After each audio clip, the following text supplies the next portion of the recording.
tu ni in aban video athum na continue within ke pan pai paging utana to a question ni borma sapendio hi le in how many years will a sum of 9500 at the in principal ai ke pve sum atya le principal sai na hi sumi sang ko le zanga ai ke pve na aume hichi chu amount hong su cho ya hong su am te le amount chu 11788 mi khat ko ma hi sang ko le zanga koi wa le ama hen sang ko le zanga to athoi hong thai tin le 11780 hong tha pe chu ale interest hi simple interest formula je pem te le amount minus principal ya na amount la chun principal ka amount ta sta 0 la 0 la to le 0 na 8 la 0 la to le 8 7 la 5 la to le 2 11 la 9 la to le 2 interest to sang ni le jani la som git ne yo cho sumi aman an pi tha cho na chu he ta ve ale he chi sum pi la chu yat rate na la am ti ale ama hin 8% rate na la chu tar na mana ale in how many years atela chun time ado ti na ya time tri pati hol do ham chahe time formula hi man thegam ka vi hote simple interest into 100 divided by principal into rate he chona formula so simple interest equal to that so 2280 ta tanga 0 ni la 0 ni cancel alle chi 5 I cancel out there 5 1 is 5 5 1 is 5 6 7 8 9 45 from ta na 5 9 are 45 ta 5 4 are 20 11 28 ta 5 5 are 25 ai ala chun 30 ta na 5 6 are 30 and 5 6 are 30 hele cha chu piti bolu tam ti ale abana he 4 5 6 divided by 19 into each so answer heading hitai ale in how many years a time so piti all the time chi piti cut the time 8 5 are 40 8 5 are 40 hila chun 56 umtana 8 7 are 56 hila wang na 19 3 are 2 19 3 are 57 hila chun answer to 3 years ta so abana question ga avete simple interest gain on 9000 rate of 8% is equal to 2160 calculate the time ka time hold do he simple interest he is equal to 2160 ti an chun simple interest to 2160 ti nai chun question he tricky jap chune khat on simple interest asum thoi hi chang en mu na pau sum pi chu pi ham ti ale 9000 he ti a rate wang hi 8% ki pe time hold ti ju question so ya la chun time formula chi a formula time formula chu nuk le man the chu iman di wala chun simple interest into 100 divided by principal into it ona le ena male formula simple interest equal to na mala chang simple interest equal to p into r into t by 100 ta na bo the chu ki bong chu chipa cha pa nai chi ki drive to bo chu chia chu 0 thum to 0 ta 0 thum cancel ta chu 9 2 are 18 hele 18 19 20 21 36 umta 9 4 are 36 ta chu na 24 divided by 8 chu 8 share 24 a time to 3 years ta chu na abana question him the simple interest on a sum of for 8 years principal sum hi ki pilo interest wang hi hele hi chi chu time ki pe chu 8 years principal hai ke pe lo chu chip sumpi apa na hi interest ke whole cho hi interest ba simple interest chu pta question hen 3/5 of the principal teacher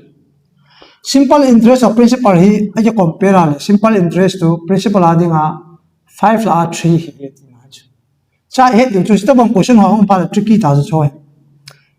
cha chu principal ho avelu ke pelo interest ho shila ke pelo simple interest ratio ke te cho simple interest is 3/5 of the principal anja la chun so so kana bowling ala chun 3 into p aya chu p to 3 thai no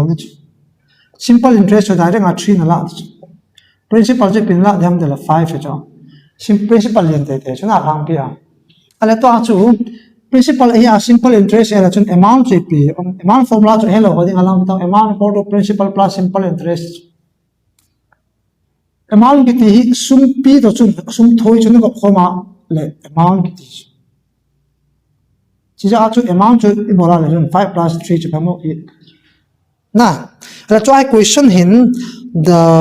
question is beholden the rate of interest per annum is kum khana rate of interest rate formula rate is simple interest into 100 divided by principal into time la no it chala na that was 520 aya no 100 chala ala 20 la 3 and 2 la 60 tala 60 divided by 8 chala na ala 8 1 is 8 are 60 na hole ta cha 8 5 are 40 8 6 are 48 8 are 64 number get chu chun amoi chana chu 8 7 are 56 heading ala 8 5 are 40 7 1 by 2 and so on percentage divide lo chana bolna model chula chana Ram invested a certain sum of money at simple interest sumpi chu simple interest at cho compound interest hello simple interest asumpi koi asumpi jong ke hello interest jong ke hello chu ale a question na say it amount to 5 by 4 of itself it amount to 5 by 4 of itself the sumpi the chun amount to asay ya amount le te di chula na idea ka chu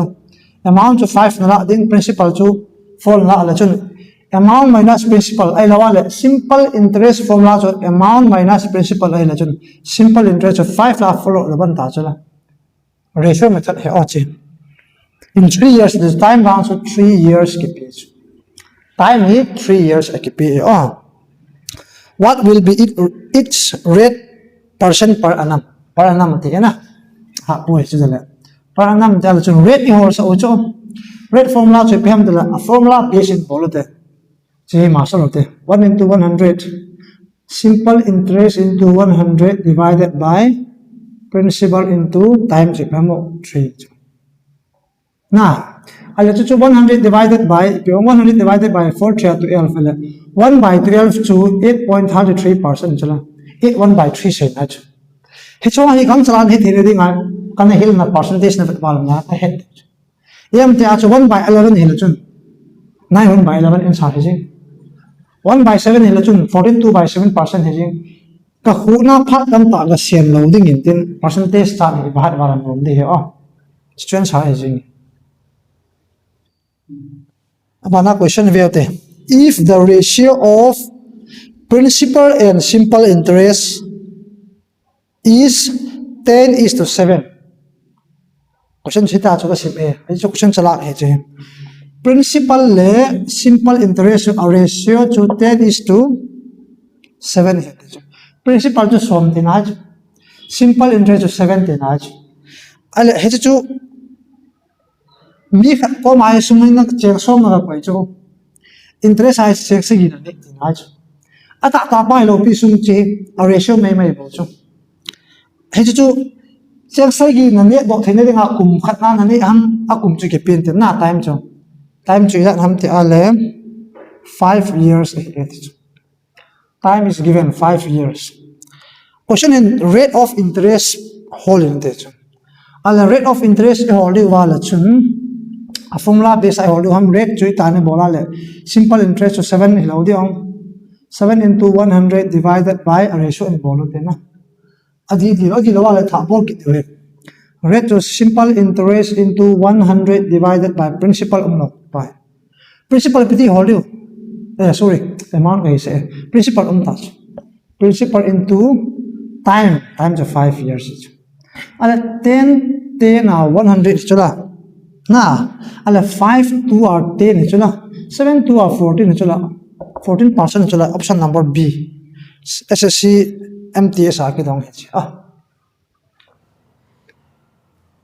ala bana question review te principal hi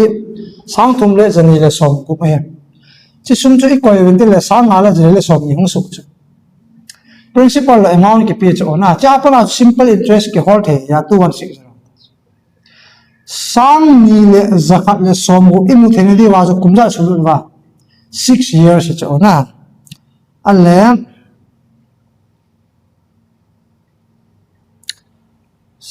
6 years to 2160 su mang wala chun is imu wala chun katina sorry 4 years chu ja le di ham ka dio te 2160 divided by 6 into 4 yang lo di ha 6 2 out of 6 3 are 18 19 20 21 and 6 6 are 36 6 0 are 0 I let's 4 right 4 0 are 0 4 6 are 24 2 in hand 4 3 are 12 13 14 kum sunga sang ni le zakal som interest imu kumlia hol in dila kumlia ko i hol wale sang khat le zakhat le som li mu ale after 4 years atu amount epidem ti ya principal chun simple interest by plus le chun hing lo di on 3260 plus 14402007470 option number A chung he de na question in asai after 4 years ti cho interest to kumli so asu chang hi cho na principal chi plus le amount hong so yin de oh so amount je pam tele principal plus 4 years interest oh at simple interest a sum of the 6400 principal AKP cho he chu amount hong so in tin sumlat ya hong so am tele 8320 hong so sang group le zali hi sum pi cho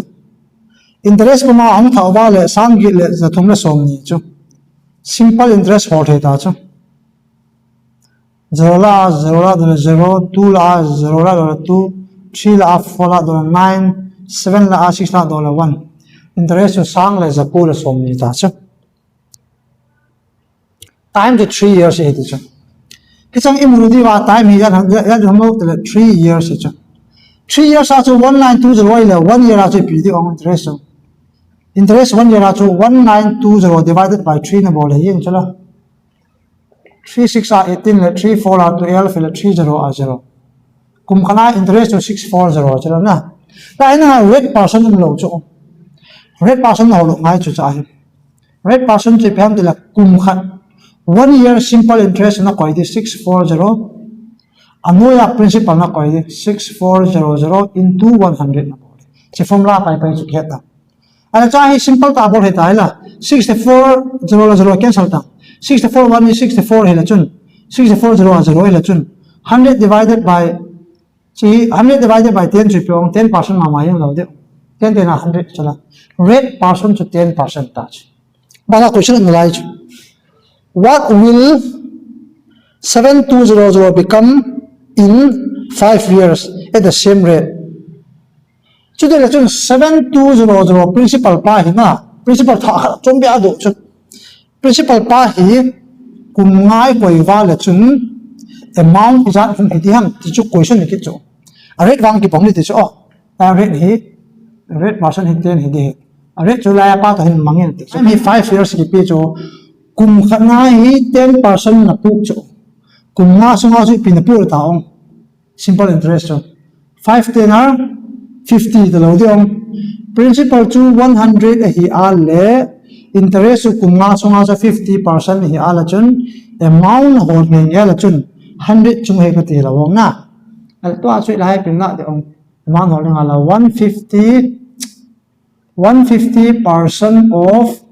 7200 na bola le an sar chui pi hung hide on ka view thana chu chang na langan bola de an ka bola de 150 divided by 100 into 7200 te percent to zero ne ke so the he phat na zero la zero ne ke so ta chu 15 la 72 ne into le yeng lo de ong na ala lan ka bola te 15 le 72 2 5 are 10 2 1 is 2 3 7 5 are 35 3 in hand 7 7 8 9 10 là 1080 ta chu 1080 na 0 khat pa na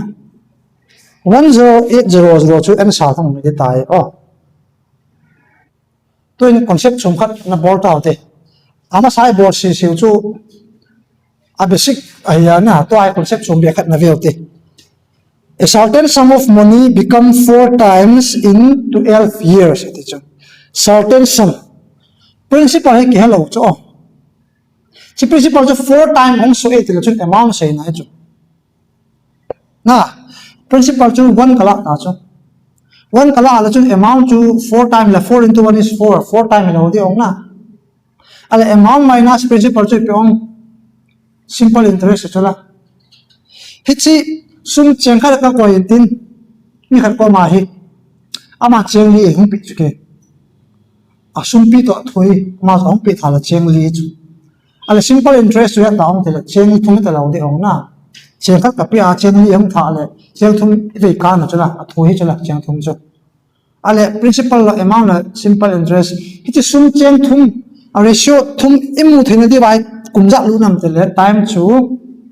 12 years chutia le in how many years will it become at some ma sai na chu it become that hano 10 times 1 into 10 is 10 times at the chun simple interest with ong amount minus principal 9 hita lo de ong na ale in how many years to a time at the chu chi do ti na chu ale chun 3 4 or 12 fil chun tang chi 3 4 or namo 12 fil ong 12 fil chun 9 yan 9 into 4 so vita 9 4 are 36 years kum solon ya chu simple interest thum amu ale kum iza na chu simple interest 9 mu de ham ti ale kum song thum na kum lu ta cha